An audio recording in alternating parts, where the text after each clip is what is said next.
Welcome to Impact Factor, your weekly dose of commentary on a new medical study. I'm Dr. F. Perry Wilson, and this week, the never-ending cornucopia of societal benefit that is social media overfloweth once more, as this study, appearing as a research letter in JAMA, examines the use of Reddit to diagnose sexually transmitted infections.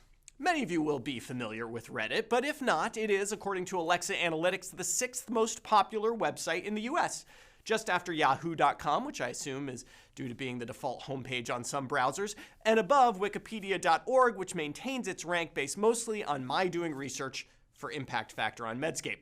Reddit is organized around forums known as subreddits, where people can post thoughts, questions, or links to other sites. These posts are then up or down voted, and so the crowd curates what is worth seeing. If you haven't tried Reddit before, I recommend the subreddit entitled "What's Wrong with Your Dog?" It's adorable. Not quite as adorable is the subreddit called STD, where people discuss sexually transmitted infections. A cursory glance at the top posts this week include gems like constant urethral burn and large red cyst and please help. Many posts have pictures attached. Researchers from UCSD and Johns Hopkins downloaded all 16,979 posts on that subreddit from November 2010 to February 2019. You can see in this figure how the subreddit has gotten more popular over time. They then took a random sample of 500 posts to determine what was being discussed. The majority, 58%, were people asking for a diagnosis. 31% of those contained a picture to aid in the crowdsourced diagnosis.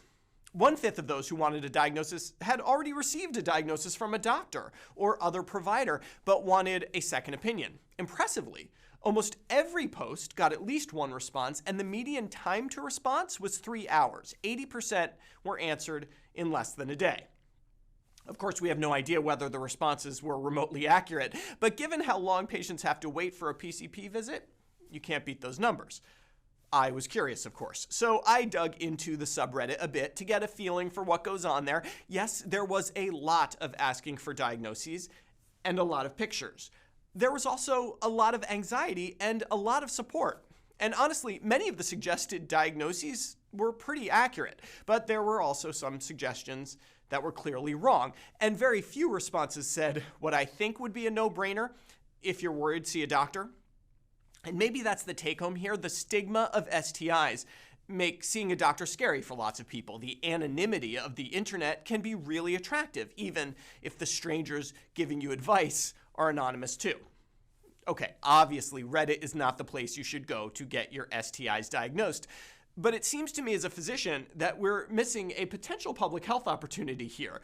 There are anonymous STI clinics in many states, but I have yet to see the internet leveraged by health professionals to help anonymous patients cope with the anxiety surrounding STIs, to provide reassurance, or, when appropriate, to say, seriously, go see a doctor.